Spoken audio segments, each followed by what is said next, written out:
summary judgments motion, so that made it through. Okay. Yeah, so if one filing made it through, it would have, everything in that envelope would have gone through, because if they have an issue with one document, it fails the entire thing. It doesn't submit any of them.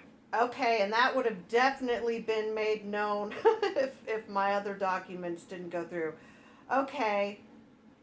All right. I wonder then, I know how like the court buildings work, like everything will go to the clerk's office and then it's kind of like mail delivery.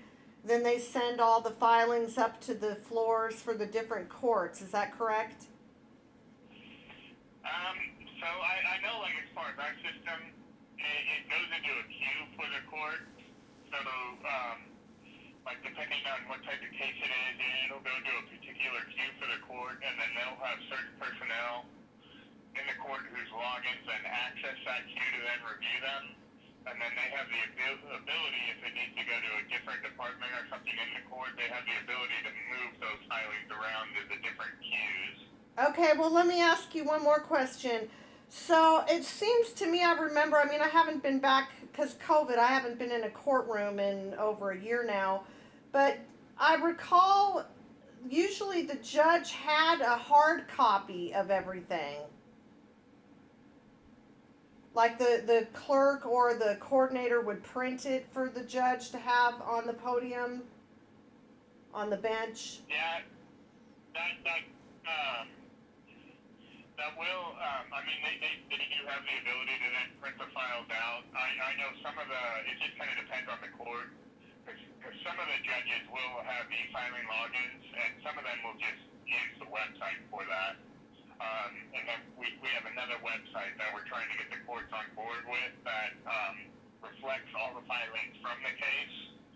So I know in Texas we've been setting up a lot more judges on, we call it our research website, because it's like a docketing website where it'll have all the documents and everything from the case reflected on it as well. Okay. Some of the courts, the judges will do hard copies. Some of them, they are using like a computer system so that they can just access the files out in front of them in real time. Yeah, I do remember one of the last times I noticed there was a monitor on the podium with the judge.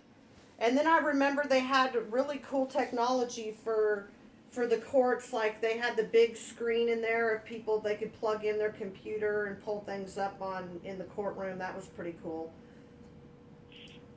Yeah, that wouldn't be through us, but we are doing lots of different things for the courts as far as, I mean, we do have the contract with the state of Texas, so there are lots of different things that we're working on providing for them in the future, like remote hearings and different things of that nature through our software as well. Yeah, I remember hearing something about that was going to be coming up.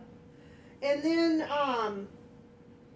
yeah, I was also wondering because my particular case had transferred. I ended up in appellate court, and it looked to me on the docket from my perspective that not everything was transferred over from the district to the appellate court. I don't know if that's maybe an issue with upgrades or something, or... Well, typically, like, when it switches courts like that, the court clerk will actually then download all the files that have been filed into that case and basically take the history, and then they use that same e-filing website to then just upload those documents into that new court to then send it to them. Uh-huh. So, and that's all done by the court clerk. So, like, usually if it goes to the appellate courts, the court clerk where the case was held will usually then file all those documents into the appeals court for you. Okay. All right. Well, I really appreciate your help today. I'm so relieved to hear that everything definitely went through. Otherwise, I would have received, an error and all that. And I know my things went through because I was in there, obviously, for court after the filings, and they, they were there. So, and plus getting the stamped. Messages if something's failing to upload or submit to the court. Yeah.